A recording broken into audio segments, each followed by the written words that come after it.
Good morning, everybody. Happy Thursday. We have an amazing show for everybody today. What do we have, Krystal? Indeed, we do. We got a lot of post-debate reaction to bring you, including from former President Trump, kind of having a bit of a meltdown on Fox and Friends, and also indicating he may not be interested in another debate, even one hosted by Fox News hosts. So we'll bring you all of that. We also have some voter reaction after the debate, the post-debate polls, and RFK Jr. being a little surprisingly honest about some of Trump's shortcomings during the debate. So we've got all of that for you. We've also got a panel we're excited to talk to you about the Taylor Swift endorsement, whether or not it will matter, and also a conversation we have been wanting to have for a while about the massive Gen Z gender gap. So we got two young folks to come on. Two Gen Zs. That's right, a Democrat and a Republican to talk about what they think is going on there. So that should be an interesting conversation. We also wanted to take a look at this massive case against Google, another antitrust case against Google, what it could mean for the tech giant, and also really disturbing conflict of interest between the lead lawyer for Google is actually a top advisor. So a lawyer for Google against the government, the DOJ, the federal government, is also a top advisor to Kamala Harris. So some deep concerns there about, just that reality and what it might mean for her and her approach to antitrust cases were she to win the presidency. Yeah, it'll be interesting to see how that comes out. Now, before we get to that, thank you to all of our premium subscribers and those who signed up during the debate stream to ask some questions. That was a lot of fun. So if you want to participate in future AMAs, which are weekly and they drop exclusively for our premiums on locals, you can go ahead and sign up at breakingpoints.com to get access to those exclusive AMAs. But as Krystal said, let's go ahead and start with Donald Trump and his post-debate reaction. Kind of been all over the place in what he's acquiescing to or not. Will he do another debate? He's trying to tease it. He went to familiar territory on Fox and Friends. And Fox and Friends, of course, was trying to massage his ego a little bit around the debate. But he kind of even shocked them when they were like, well, oh, it's okay. You could do a debate here on Fox, right, Mr. President? And he's like, well, maybe. I actually don't like some of the moderators that you guys would have. Let's take a listen to what Trump had to say. And I know that last night Fox News sent letters to your campaign and her campaign offering 3 dates of debates moderated by Martha and Brett. One is October 9th in Arizona. Well, I wouldn't want to have Martha and Brett. I'd love to have somebody else other than Martha and Brett. I'd love to have, frankly, Sean or Jesse or Laura, somebody else. Let's give other people a shot. But I didn't think Martha and Brett were good last night. I thought Jesse was fantastic last night, what he said. Jesse really got it. Jesse said Trump won that debate. We won that debate by a lot. No, I wouldn't want Martha involved. Okay, Mr. President. But I would take some others. So these are the dates that Fox offered your campaign and Harris's campaign. October 9th in Arizona, October 15th in Georgia, October 16th in North Carolina. Of course, the big question is, would you want the microphones on when you're not, when the other person is talking? You want both microphones on at all times? Well, she wanted a moment like she did with Mike Pence, but I actually got that moment too. I won that too because she was talking while I was speaking quite a bit, actually. She didn't know that people weren't listening too much or hearing, but I was hearing her, and I had a little fun with that. But look, here's a story. When two fighters fight, and one loses, the first thing they do is ask for a debate, or they ask for a fight. So in this case, a debate. So we had two people. They lost very badly. The first thing they did is ask for a debate because that's when a fighter loses, he says, I want a rematch. I want a rematch. They always, the losing person, the fighter, the debater, they always ask for a rematch. I won the debate according to C-SPAN by a lot. According to every single, I think we had 14 polls that we sent to you. Everyone had me winning the debate. So, Mr. President, I don't know that I want to do another debate. Right. So you do, right at the end, as I was interrupting. So you don't know if you want to do another debate. It sounds like you're a no. Well, I'd be less inclined to because we had a great night.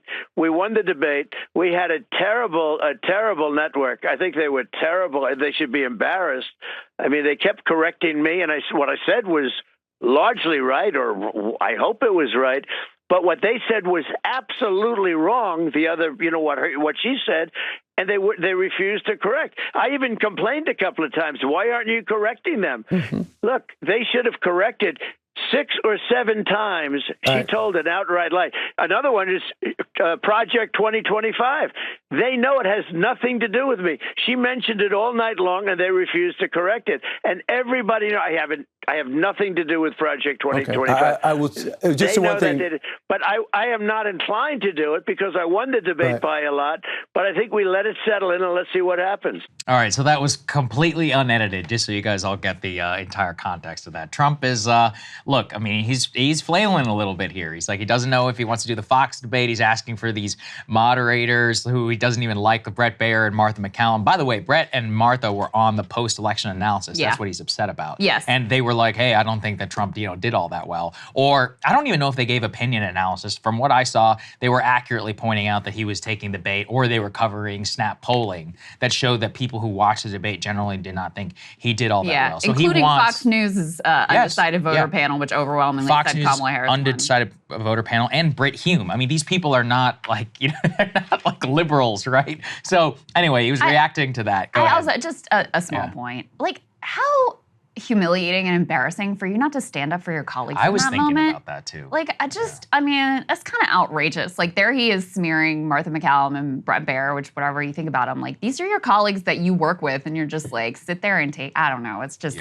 it's kind of low. And then it's so pathetic. He wants the debate to be hosted by Sean Hannity or Jesse Waters. Are you kidding me? Like, that is an absolute absurdity. So look, you honestly called it right after the debate. You're like, I don't know if he'll do another one. And, he doesn't know if he's going to do another one either, which I think is foolish on his part. Oh, absolutely. I think he should, because I think it's unlikely that you would have another outcome that was so lopsided as this one was. I think if you did it again, you would likely have, he probably would prepare better. This time he clearly didn't take her seriously, fell into every single trap, completely forgot about what message he was supposed to be delivering until like the last 5 minutes of the debate.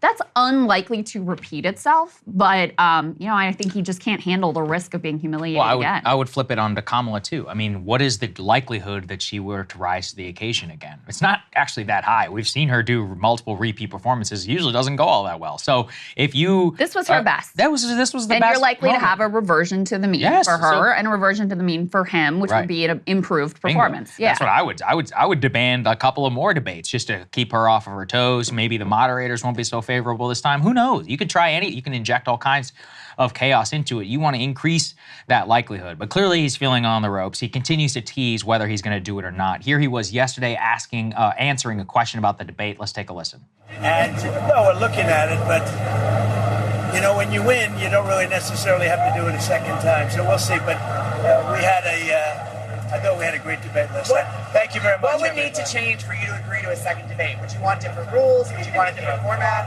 Well, when you don't win, it's like a fighter. When a fighter has a bad fight, gets knocked out, or loses the fight, the first thing he says is, we want a rematch. So we won the debate according to every poll, every single poll. I think that, are we going to do a rematch? I just don't know. But we'll think about it. Would you still do the one on NBC on September 25th? You proposed that. Are you still committed to that? I would do NBC. I'd do Fox too. But right now we have to determine whether or not we even want to do it. We had a great night last night. And you see by the poll numbers, it was really fantastic. Thank you very much, everybody.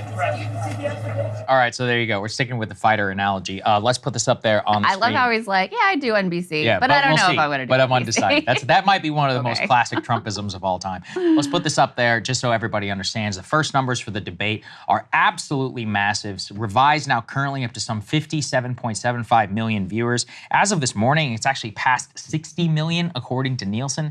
And that is just the people who watch it on terrestrial television. Jesus. So if you add in the tens, maybe tens of millions who watched it on YouTube, Twitter, or anywhere else, then we're talking somewhere almost half of the entire voting age public watched the debate, which happened on Tuesday night. That's actually a problem for Trump because more people watched the debate with Kamala and Trump than watched the debate of Trump versus Biden. Now, I think there's a lot to be said about that. It's not just enthusiasm, it was the level of interest. People were bored and mostly fed up with the election ahead of that debate. That depressed. debate, Yeah, and Biden's about dropout really invigorated, but not only a lot of Democrats, but it made the race more interesting, which is why a lot of people came to this. But that's part of why Trump does need to do more debates. You can't let that be the only lasting impression in voters' minds going into the election. The obvious, though, for him, there's downside risk if he were to have a similar performance, and he's doing well enough in the polls. He probably thinks he could just stick to his current strategy. On Kamala's side, clearly she has the incentive. She's already asked for another debate, perhaps the NBC News debate, but at the very least thinks the risk would be worth it of where she is currently. I mean, I don't think the race has fundamentally changed yet. We haven't seen any polling or any of that to indicate it, but anytime some 70 million people out of 150 million people who can vote are watching something, it's going to have some impact. I don't really know exactly what it is. That said, I mean, I'll give the bear and the bull case. The bull case would be Trump allegedly lost all debates according to opinion polls against Hillary Clinton. Obviously won that election. Biden, according to the polls that came out at the time, won the debate against Donald Trump, and he barely won that election. So, it's not like this is make or break, but I wouldn't let it be the very last impression is the only thing I would say, especially when things are so tight. Yeah, that's you don't want to let even a marginal, risk like that come to affect your overall performance. Because what if that is the last impression that people have, and Kamala and her campaign can just run ads, showing that all for the next couple of 50-something days until the election. There's too much risk out there, I think, for him to not do another one. Yeah, and it could actually be make or break, because if you think about the margin in 2016 and you think about the margin in 2020 in terms of if you look at the Electoral College numbers, it looks like a landslide kind of in both times. But we know if you look at the number of votes that separated Hillary Clinton from Donald Trump, it was very narrowly that she lost in these key battleground states. She obviously won the popular vote. And then in 2020 again, very narrow victory for Joe Biden. That's just the reality of the country. It's very likely to be just as close, if not even somehow a little bit closer this time around. So yeah, does it shift the polls by 10 points? No. Yeah. But we're talking about a race where if you move the polls permanently by half a point, that could be the difference between winning all the swing states and losing all the swing states. So, the other question in my mind is, you'll recall before Joe Biden got out of the race, he was just basically delusional about what the polls showed, and his advisors were shielding him from any negative data. And so he was really convinced that whatever polls had him down, which was like all of them, that they were not real. And in reality, if you look at these few cherry-picked national polls that ignored the battleground states, he was still within the margin of error or whatever. So he was delusional about his standing, and he was surrounded with a bunch of yes men who did not want to upset him, and so cherry-picked the data that would keep him happy. I wonder if Trump has a similar level of delusion, where he may not really understand the reality of where the race is, or he may, based on his track record in 2016 and 2020 of outperforming the polls, just assume that that's going to happen again. And maybe it does, but that is not a safe assumption whatsoever, especially given that in the midterms, they undercounted the Democratic Party support. So, he may be making strategic miscalculations based on a flawed understanding of where his position is in this race at this point. With regard to Kamala Harris, yeah, they came out right away and were like, hey, let's do it again.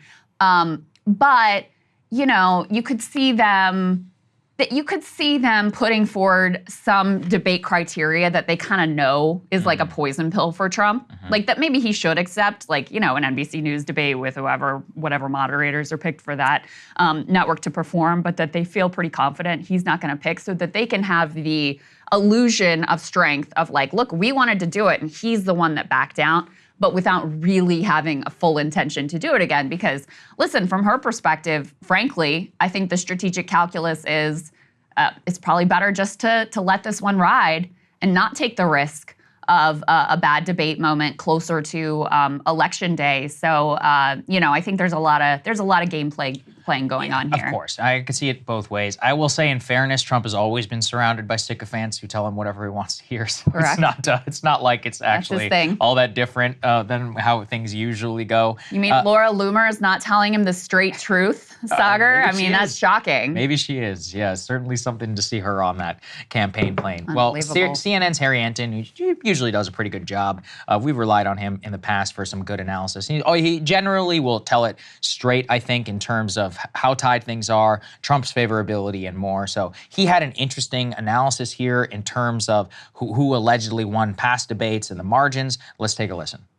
First debate winner margins. Look at that. She won by a 26-point margin, nearly matching Trump's margin over Biden back in June when he won by 34 points. Very similar to Joe Biden's margin over Donald Trump back in 2020 of 32 points, and significantly higher than the 2016 margin that Hillary Clinton had over Donald Trump in their first debate, just 13 points. But the bottom line here is debate watchers, and they actually leaned a little bit more Republican than the nation as a whole, believe that Kamala Harris easily won this debate. Again, the scientific term is she crushed former President Donald Trump. Right. Take a look at the last 4 times we had a first debate and look at those winners. Did they see a rise in the polls? Yes. Mitt Romney in 2012, Hillary Clinton 2016, Joe Biden 2020, and Donald Trump earlier this year. They all saw rises in the polls of 2 points or more. And given how close this race is nationally, given how close it is in the swing states, do not be surprised if Kamala Harris jumps out to a lead nationally, and don't be surprised if she jumps out to a slight, small lead in those key battleground states. It should still probably be a close race based upon history. So he's predicting a bump there. Nate Silver was a little bit more equivocal in the analysis that I read. He's like, look, she did everything she needed to do, but we didn't see necessarily a bump come out for her from the convention. True. The convention is going to be a little bit noisy just because that was at the very same time that RFK Jr. also dropped out of the race, which was going to have an impact, especially on the margins. There's no way to know really what happened. Obviously, this time around, you can't expect, literally something as much of a gift like that. So we just don't know where things will stand here. I just think generally when I look at the number and I see that level, I actually think this is not necessarily a decent thing for Trump. High level of civic engagement in this it's not necessarily good. It was good whenever it was against Biden, because against Biden, low information, low engagement voters were much more pro-Trump. But this time around, Democratic watch parties, this is purely anecdotal, but there were no Biden signs where I live, even though all those people were going to go vote for Biden. But it's quote, about madam time or dictatorship bad 2024 signs, the libs are full force. They've got banners, their windows are dressed, they are ready to roll. The fundraising numbers haven't come out yet from Kamala. I'm willing to bet it's an absolute monster. I'm not going to say Trump isn't going to raise money as well, but just the disparity of the engagement right now, betting on high turnout is not necessarily one that I would say would have been good for Trump, even though I would say that 2 months ago. This time around, we do know those liberal voters, specifically people who were very activated by Roe versus Wade, that high level of engagement, they beat the hell out of Republicans back in 2022, and they were a huge reason why they overperformed expectations. So those high numbers and that high level of civic engagement this time around, I think it might actually be a bad sign for Trump right now. Yeah, I think that's a good point. We showed before the voter registration data, which is just like among typically Democratic-leaning groups, has shot through the roof since Kamala Harris was since Biden was replaced with Kamala Harris. We're going to talk in the Taylor Swift blog about how she appears to have driven some voter registration as well. So I'm sure Democrats very excited about that too. And I would just say, this debate definitely permeated the popular consciousness. Like, there's no doubt about it.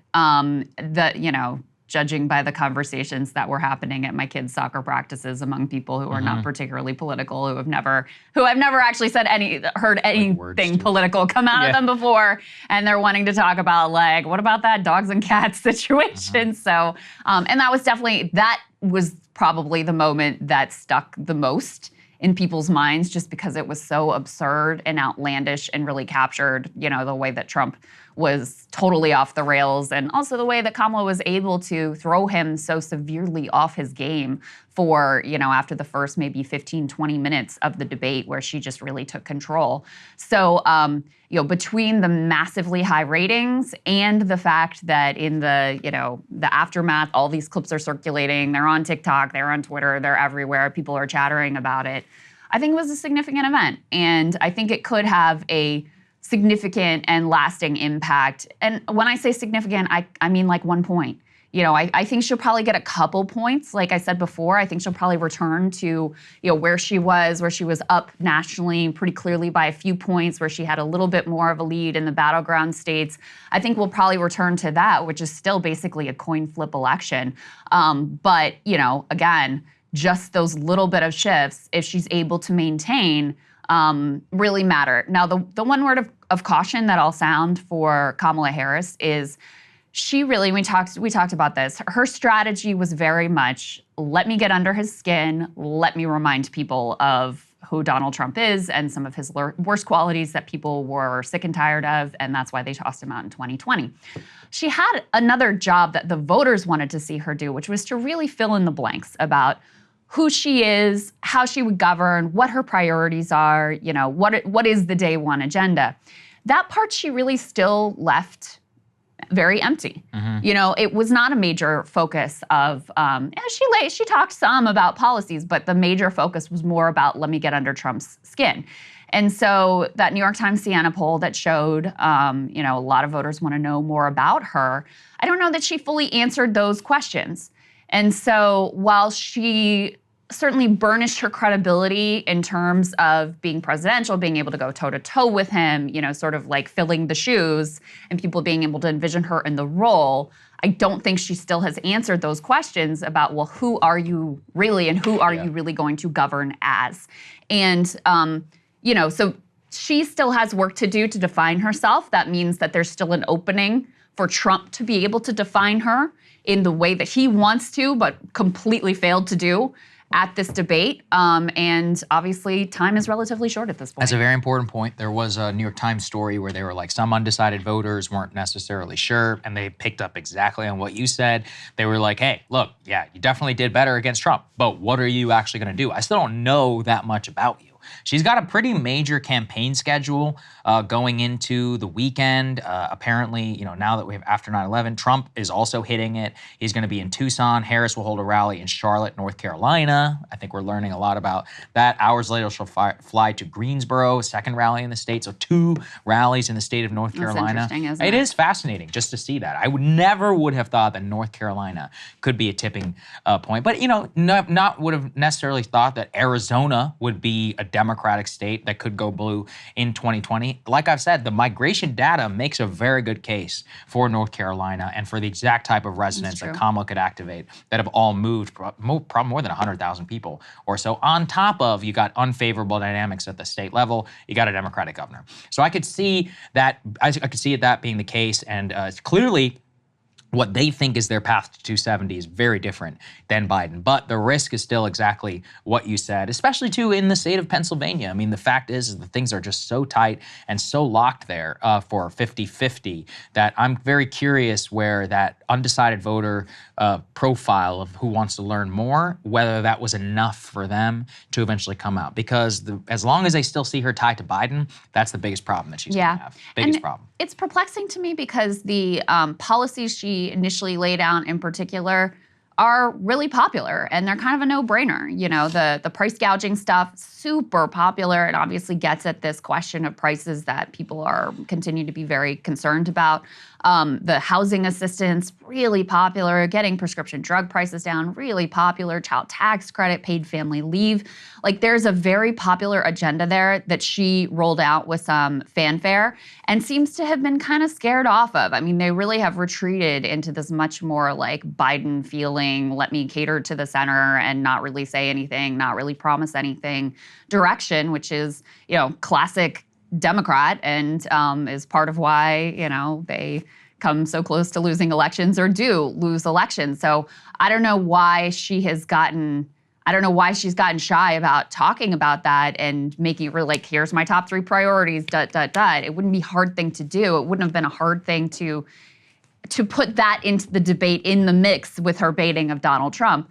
But again, it feels like they've just fallen back into this sort of like very Biden-esque rut. And look, it might be enough. Biden won. Democrats did well running that way in the midterms. And so maybe they're looking at that and they're like, look, this was a winning strategy 2 times in a row. Why we screw with it? And I guess there's something to that. But, you know, they certainly seem to be going more after the, like, Nikki Haley voter, certainly, than trying to further energize and further turn out young, more progressive voters, and especially voters who are, you know, also disgusted with the war on the people of Gaza. So in any case, just some risks there going forward. And we can go ahead and take a look at the polling data and where things stand. Hey, if you like that video, hit the like button or leave a comment below. It really helps get the show to more people. And if you'd like to get the full show ad-free and in your inbox every morning, you can sign up at breakingpoints.com. That's right. Get the full show, help support the future of independent media at breakingpoints.com.